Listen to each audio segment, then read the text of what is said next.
and we're talking about buying gear online. So, what do you need to keep in mind when you're buying gear online, and how does it differ from going into a store? It's an interesting one because if you're buying musical instruments and if you're buying things you want to touch and feel, obviously you can't do that online. So you have to rely on some other things, and that's what we'll talk about here. I do have a gear guide. If you go over to studiolivetoday.com/gear, that is my gear guide. So if you are in the market for buying new gear, there are a list of affiliate links over at studiolivetoday.com/gear. And if you go there and buy from there, what they do is they break off a little chunk and they send it my way. You pay the same amount, but Amazon or eBay or Sweetwater, whoever it is, they will pay a little bit to me, and that helps support what we do here. So I did want to put that up front because I do have affiliate partnerships, and they are Amazon, eBay, and I'm about to start one with Sweetwater in the US. So if you do buy through those, I get an affiliate revenue, and I want to be upfront about that because that's one of the things we'll be talking about in a moment. Is how do you trust people like me who are telling you what you should and shouldn't buy? We'll cover that in a moment, but let's start with number one here. The number one piece of advice I have is to buy from a reputable seller. So the reason that I have partnerships with Amazon and eBay and Sweetwater and not other sites that will remain unnamed is that I know that if I send you to these sites and you buy from them, you're going to get the level of service and the level of support that you need.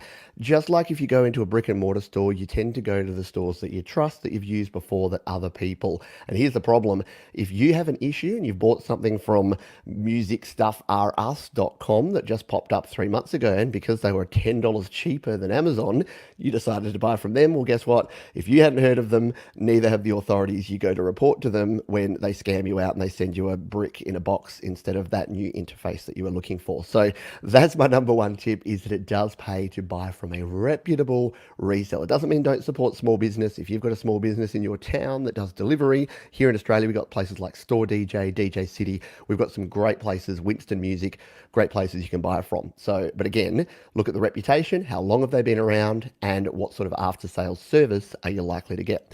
Tip number two is to check the return policy. Yes, it is very challenging if you buy something, you use it, you don't like it, and you want to return it, and you realize that you can't return it, or you can only get credit, or there was something in the fine print that said, if you open this box, you can never send it back again. So in most countries, you do have refund rights. So if it's not fit for purpose, if it's broken, if it's not working, if it's DOA, dead on arrival, then you do have a sort of mandated state or federal laws that are going to protect you. For change of mind decisions, though, it varies in different places. So be really clear and careful. The reason I love Amazon in particular is their return policy is kind of completely transparent. Here's an example. I bought a microphone for my iPhone. It's a little Zoom IQ7. It was a good microphone, but it just didn't work for my workflow. Like, it wasn't quite right. And I thought I could hang on to this, but I really want to try the Shure MV88. So bundled it back up, put in the claim, sent it to Amazon, ordered the Shure MV88. Within, I think, under 2 weeks, the refund was processed for the Zoom going back, and I had the Shure MV88 in my hand, and that was coming all the way from the US. So that's a pretty good deal for someone here in Australia. I could do that. It was at like no cost to me. It was all just sent back. So yeah, check the refund policy before you buy online. Number three, more expensive doesn't always mean better.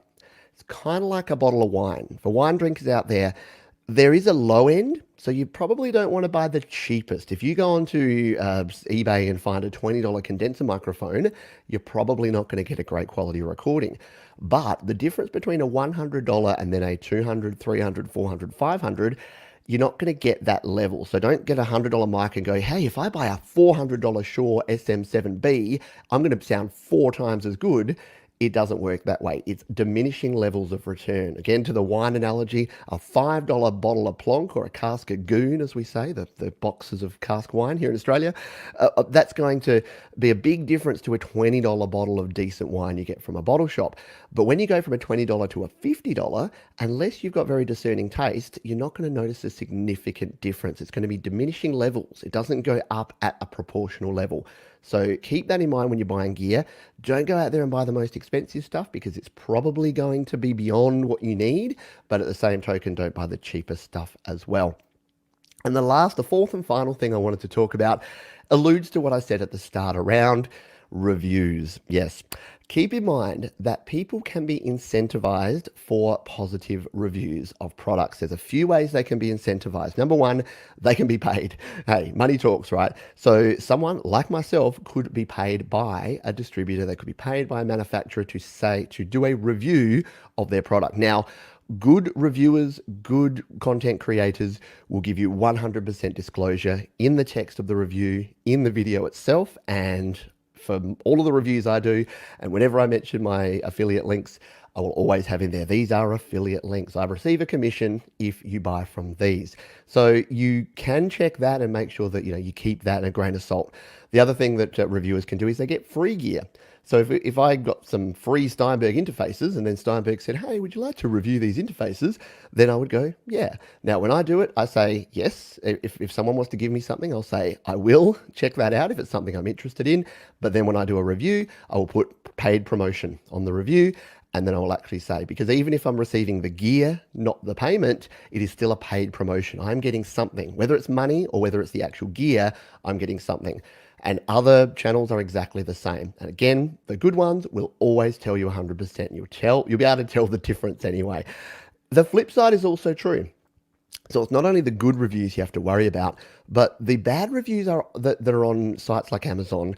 If you read between the lines, a lot of them are people that have purchased the product and either have expectations up here and the product's down here. So I recommend a pair of earbuds. They're the JBL Endurance Run. They're a $20 pair of earbuds.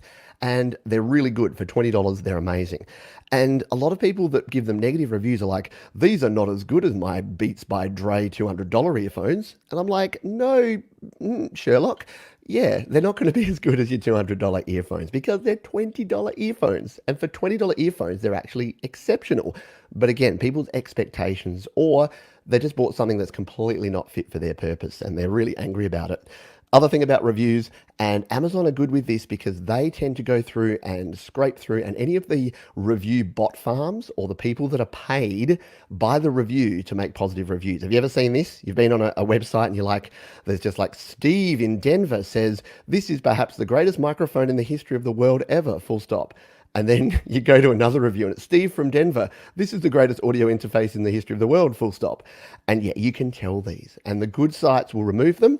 The less reputable sites will not remove them. So be really careful when you're buying and looking at reviews. Take everything with a grain of salt.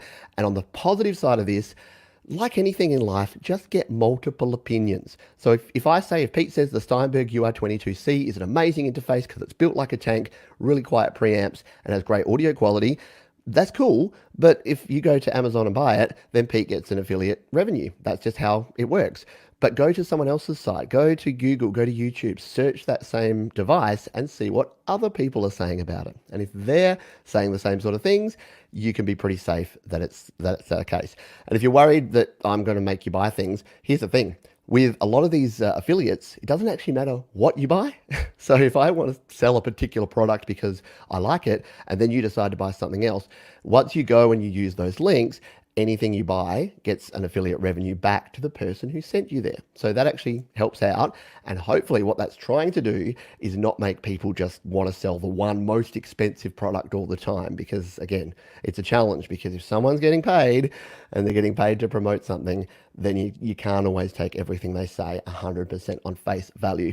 Hopefully that gives you some tips, some tactics. If in this time in particular you are buying stuff online, that gives you some ideas of things to do.